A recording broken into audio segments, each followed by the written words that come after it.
Ya, el siguiente video, este video, funciona como un apoyo para la guía número 6 dedicada entonces a lo que fue una introducción a la teoría queer. ¿Ya? Una teoría queer que vimos desde, idealmente desde Foucault, porque justamente el estudio de Foucault es el que inicia muchas de las reflexiones que van a caracterizar a la teoría queer. Partíamos entonces diciendo que o teniendo en claro que, como hemos dicho anteriormente, existe un régimen heterosexual y ese régimen heterosexual, ese orden social, de alguna forma va a permear toda nuestra movilidad, va a permear todas nuestras instituciones, va a permear toda nuestra visión de mundo y el cómo nosotros nos relacionamos. ¿Ya?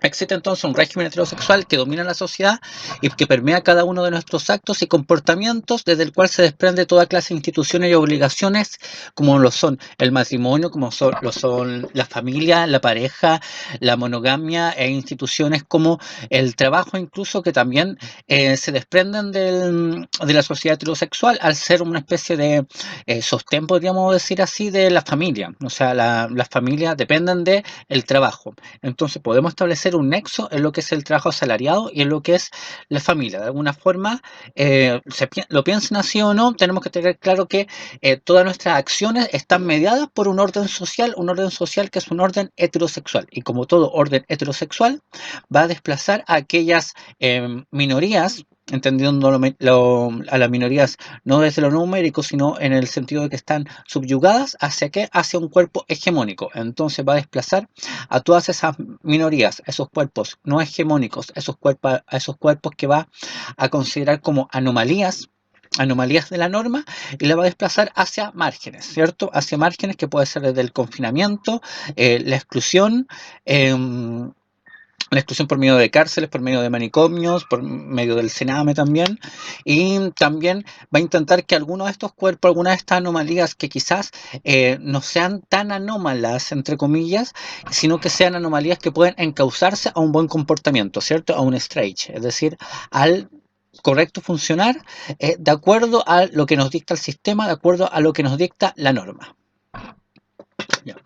Otros ejemplos son el poder médico, ¿cierto? El poder médico también deriva del poder heterosexual, deriva del régimen heterosexual, porque incluso el poder médico es tan incuestionable, y acá empezamos a pensar en lo que habíamos hablado anteriormente de poder y saber, ¿cierto? O sea, los grupos de poder tienen un saber tal que son capaces de imponer su verdad hacia algunas minorías, imponer su verdad hacia estas minorías que en realidad son mayorías, es decir, pueden entonces decirnos qué es lo cierto, qué es lo verdadero. Pensemos en los grupos médicos, es decir, a la medicina como un grupo de poder. Podemos pensar en la medicina como un grupo de poder y darnos cuenta, por ejemplo, que ellos son los primeros en decidir a qué categoría nosotros pertenecemos. Porque claro, el bebé nace, ¿cierto?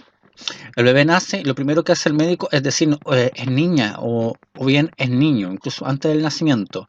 ¿Y qué pasa con eso? ¿Qué pasa con aquellos cuerpos que son intersexuales? Es decir, aquellos cuerpos que no corresponden al binomio hombre-mujer. ¿Qué es lo que hacen los médicos? Los médicos en ese mismo momento deciden hacia dónde encauzar ese cuerpo. ¿Por qué? Porque necesitan entonces encauzar, necesitan corregir todas las anomalías. Entonces, un niño que nace con un niño o niñe intersexual, de alguna forma tiene que ser encauzado hacia el responder a ese binomio. Eso es una intervención médica. Eso podría ser incluso definido como una mutilación. Es una mutilación de un recién nacido al cual se necesita sí o sí encauzarlo hacia uno de los dos géneros del binomio, hacia alguno de los dos sexos del binomio que conforman entonces, que fueron creados y que son ficciones y que conforman el régimen heterosexual. Ahí tenemos entonces un ejemplo de cómo la medicina se erige como un agente de poder, se erige entonces como un garante de la sociedad heterosexual, de manera tal que tiene la obligación de primero categorizar los cuerpos, usted es hombre, usted es mujer, y bien, aquellos cuerpos que se salen de esa categoría, encauzarlos y decirlo, bueno, te vamos a transformar en hombre, te vamos a transformar en mujer. Otro ejemplo, entonces, estas verdades incorruptas, estas verdades que son incuestionables, es la legalidad, ¿cierto? ¿Por qué? Porque la legalidad es lo que históricamente nos empieza a definir qué es lo prohibido y qué es lo aceptado. Y de esta manera, entonces, coarta muchas libertades y, sobre todo, coarta corporidades que son disidentes, coarta deseos, limita expresiones, limita comportamiento, categorizando a ciertas expresiones, ciertos deseos, ciertas formas de comportarse como legales o como ilegales. ¿Ya? Y haciendo también ilegal el que alguien se pueda identificar con otro sexo, que alguien pueda comportarse como otro sexo supuestamente, y haciendo ilegal muchas veces el desear a alguien de lo que te han categorizado como tu propio sexo. ¿Ya? Y por eso es ilegal la homosexualidad en muchos países, sobre todo del área árabe. Ahí tenemos entonces otro ejemplo de cómo estos poderes responden, entonces justifican, responden y sostienen el orden heterosexual. ¿Seguimos entonces? De hecho, es tanta la trayectoria, la importancia que tiene la medicina, el orden médico para la sociedad heterosexual y el cómo de alguna forma ha categorizado, ha permeado y ha permitido y sostenido este orden, este régimen, que la misma palabra feminismo que se utiliza a diario parte como una patología médica. El feminismo tiene su origen, su génesis, en una patología médica, en una especie de síntoma de enfermedad. Eh, Cuando había mucho brote de tuberculoso, se descubre que los hombres tuberculosos solían perder testosterona y por lo tanto solían perder algunas de las características secundarias que se entienden por masculinas, como puede ser la voz ronca, o bien habían ciertos cambios en sus corporidades, como por ejemplo que empezaron a salir pechos, ¿ya? Cuestión que se entiende como femenina, ¿cierto? Como un carácter sexual secundario femenino. A esos hombres entonces que empezaron a tener a responder eh, con ciertas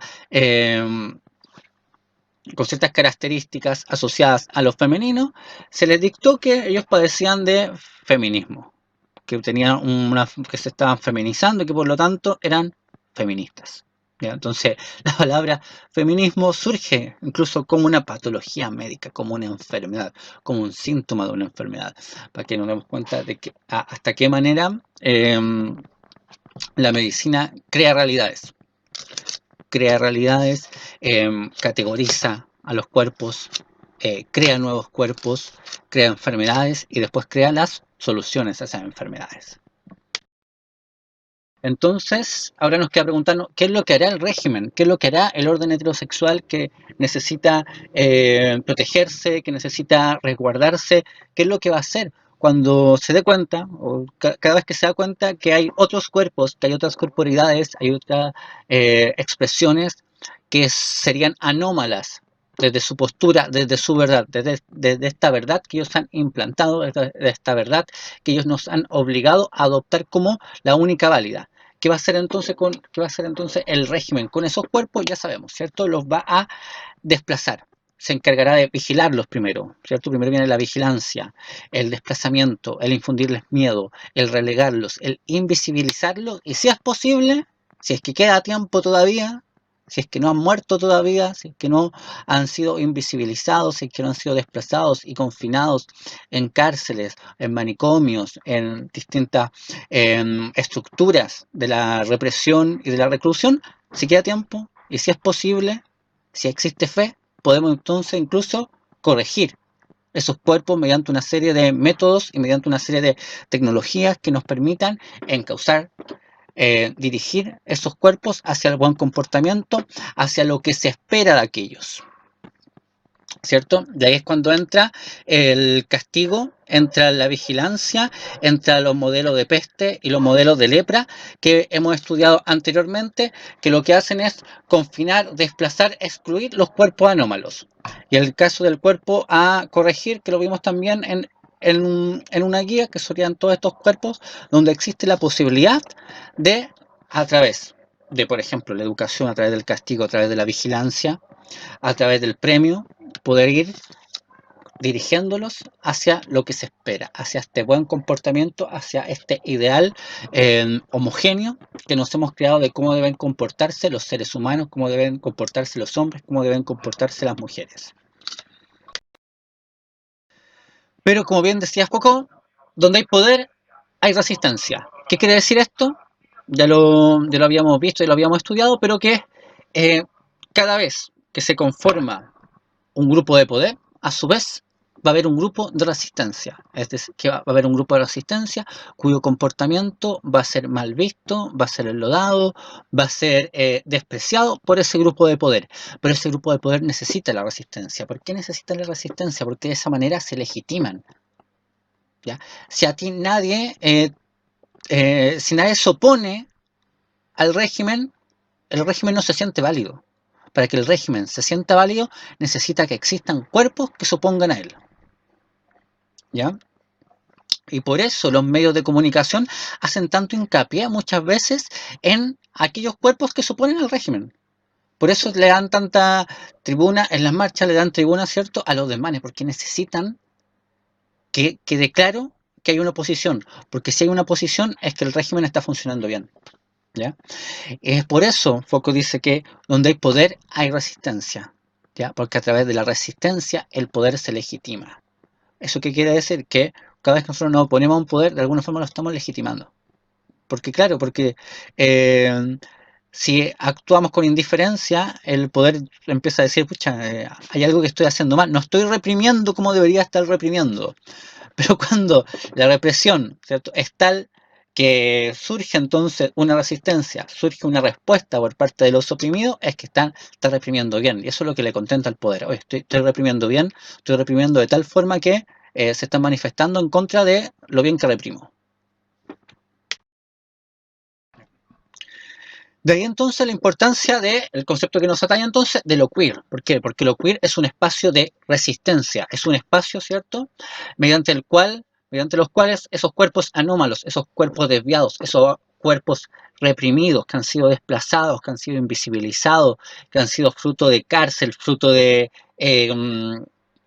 vigilancia y de castigo, pueden encontrarse, ¿cierto?, en un lugar en común, que sería entonces este concepto que abarca múltiples diversidades, que sería lo queer, ¿cierto?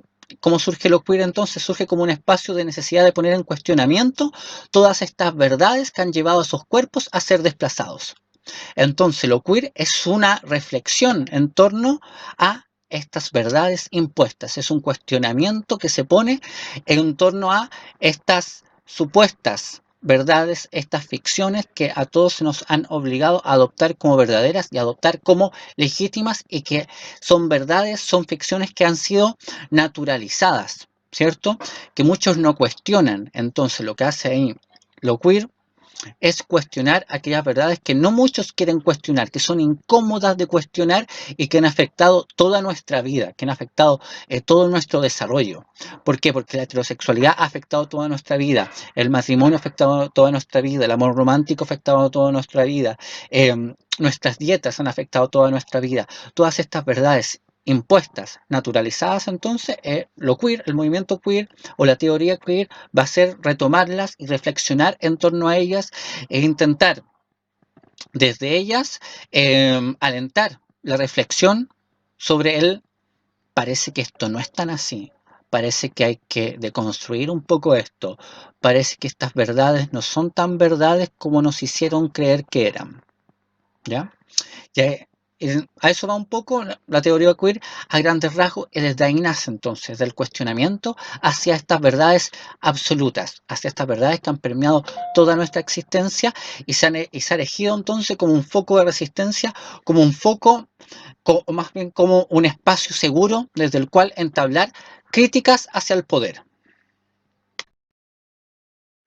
Lo queer entonces nos propone repensar el cuerpo, reunir las voces divergentes, repensar nuestros límites, repensar las posibilidades del cuerpo, las posibilidades de relacionarnos, las posibilidades que tenemos también en lo psiquiátrico.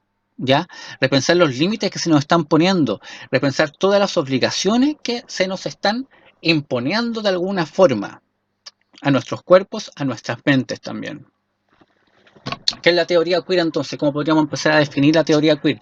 Podemos empezar a definir, si bien como un campo académico, porque claro, surge desde la academia, eso no es difícil de desprendernos de esa idea, de que es una teoría que como es una teoría surge desde la academia, pues no tenemos que verlo como una teoría, como cuando hablamos de la teoría de la comunicación o cuando hablamos de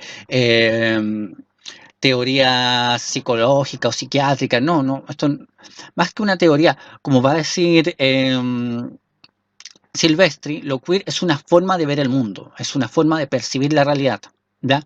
Es una forma de ubicarnos ante el resto. Pero claro, surge desde las universidades gringas, surge en Estados Unidos, pero también es importante ver el cómo surge, el por qué surge la teoría queer. Y surge como una respuesta a la normalización, a los procesos de normalización que estaba viviendo en esos tiempos la comunidad homosexual, la comunidad LGTB. ¿Ya? Normalización en qué sentido? Normalización en que buscaban muchos de estos grupos asemejarse a los heterosexuales, ¿ya? Comportarse como los heterosexuales y buscarse un espacio dentro de la sociedad heterosexual. Y ahí y ahí es donde la teoría queer va a nacer como una respuesta a ese comportamiento que ellos creen que está errado. O sea, que desde lo queer se cree que está errado. ¿Por qué? Porque lo que hacían estos grupos homosexuales era buscar espacios dentro del mismo grupo que alguna vez los oprimió. Y eso es lo que hacía un poco de ruido en los teóricos del queer, o los teóricos queer. Porque claro, ¿por qué estás buscando espacios en el grupo que te oprimió? ¿Por qué quieres caer también de alguna forma? ¿Por qué quieres ser parte de una sociedad que te puede matar en cualquier momento? ¿Por qué quieres darle la mano a tu posible asesino o al asesino de tus amigos? Eso es lo que va a empezar a cuestionar lo queer, ¿ya? Son los años del orgullo homosexual, son los años de las marchas, son los años donde se intenta visibilizar la disidencia, pero al mismo tiempo que se intenta visibilizar la disidencia, hay muchos partícipes de esta disidencia que lo que buscan ya no es solamente ser tolerados, sino que lo que buscan es ser aceptados como un miembro más de la comunidad, como un integrante más de la comunidad heterosexual. Y eso es la piedra angular, ¿cierto? En la que se centra la crítica de lo queer, o sea, la crítica queer hacia esos grupos LGTB que, que intentan de alguna forma buscar validez en, en la sociedad heterosexual. Y esa validez, ¿cómo la intentan dar? O sea, ¿cómo intentan validarse? Replicando, copiando, comportándose como los heterosexuales se comportan o como quieren los heterosexuales que se comporte el resto de la población. Y ahí entonces entra la crítica que hace lo queer a instituciones como el matrimonio. Claro, le dicen, ya, pero ustedes se quieren, ¿por qué nosotros, cierto, queer, homosexuales, lesbianas, bisexuales, trans, vamos a querer casarnos si el matrimonio es, cierto, la gran representación de la sociedad heterosexual? El matrimonio es, cierto, la base de la sociedad heterosexual. Ya.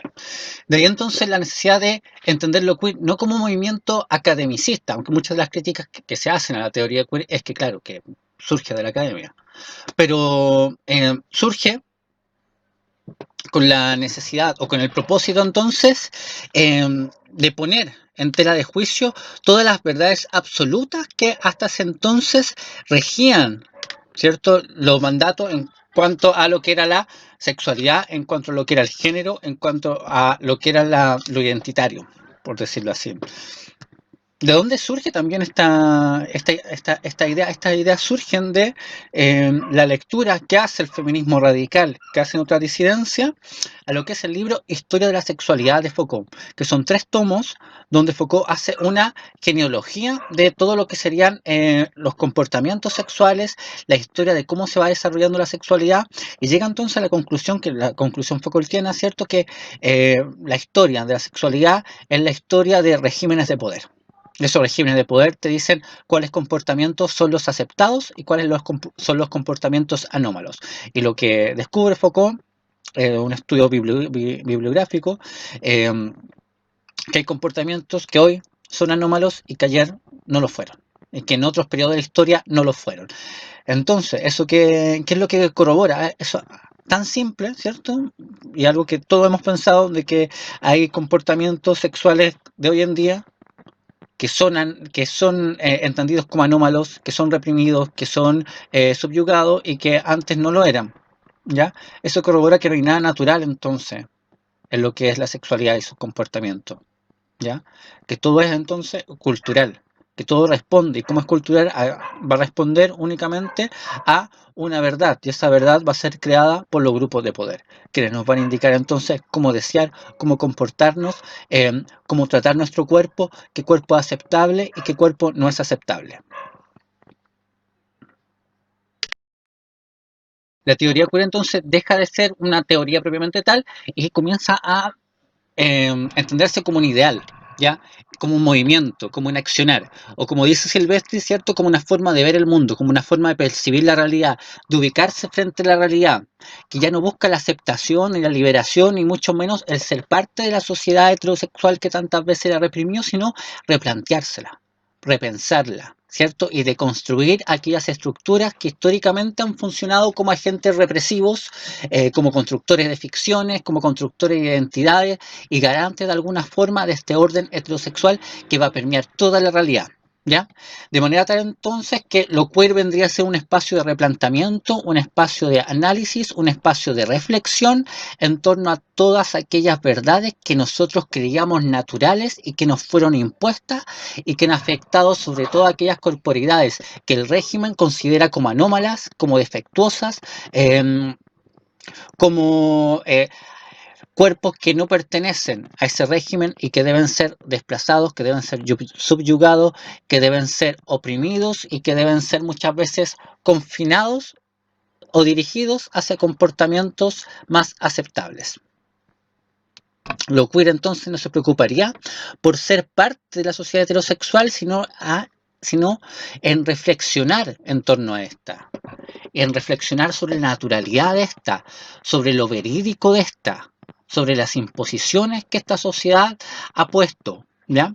Y sobre cómo estas verdades que esta sociedad defiende han permeado todas nuestras relaciones. Entonces ya no se va a preocupar de ser parte ni de ser aceptado por los heterosexuales, sino en repensar y en reflexionar en torno a la heterosexualidad en sí misma y en cuanto a la validez de esta heterosexualidad, y ver quizás la heterosexualidad es finalmente una creación más, y que homosexualidad y heterosexualidad son realmente creaciones ficticias en torno a los cuerpos y no verdades absolutas donde una es más verídica, natural y aceptable que la otra. Y eso es lo que se va a empezar a cuestionar entonces la teoría queer, y como tal se va a empezar a cuestionar todas aquellas verdades que son fruto de esta verdad que es la heterosexualidad, como puede ser el matrimonio, como puede ser el amor romántico, como puede ser entonces la idea de pareja.